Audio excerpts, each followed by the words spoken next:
I think at this level, guys do a real good job of, they've been through this, whether even in junior, college, American League level, or they've been through it at this level. You get good at managing the highs, lows, the momentum, the nerves of it, away from the rink.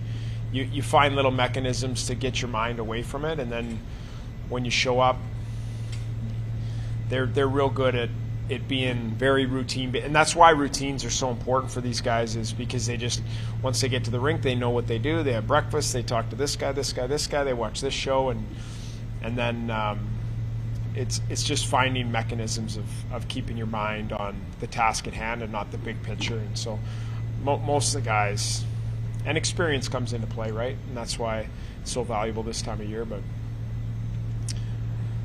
yeah, I don't find that's a real big part of the preparation, or we need to talk about as coaches. Their special teams were outstanding in the first round. Yeah. Power play, Gossesbear, Aho, Jarvis. I think they were over 30%. DK didn't give a single goal. What are the challenges? Let's start with DP and then go to the Yeah.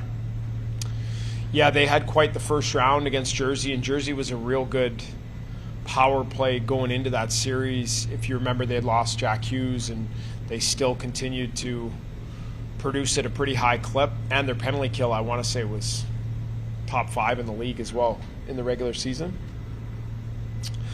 So that's going to be a huge part of the series. Special teams, no different than every series, but especially with the first round that Carolina had on the power play, on the penalty kill. Their penalty kill has been perennial powerhouse for years now, and that's going to be a challenge for us, not only to have productive power plays, but also not give them momentum, which their penalty kill does a really good job at generating momentum for the rest of their team, the next shifts after, the next 5-10 minutes.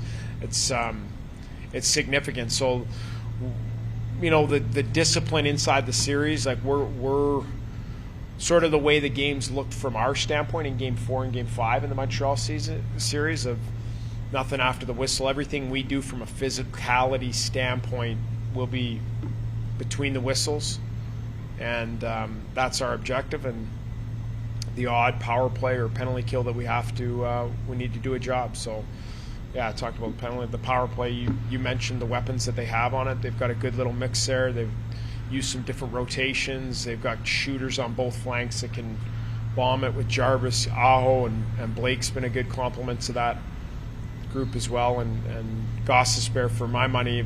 And I didn't really know him before this year. Like, I watched him obviously a little bit. He's had a long career in the league, but man, he looks like either I didn't follow him closely enough, or running a first unit power play, and I've watched thousands of hours of power. He's right up there with his deception and his shot too, so you have to respect his shot up top, and he can go pump fake, walk you. He's got all the tools that you look at the top power play quarterbacks in the NHL. He's got them.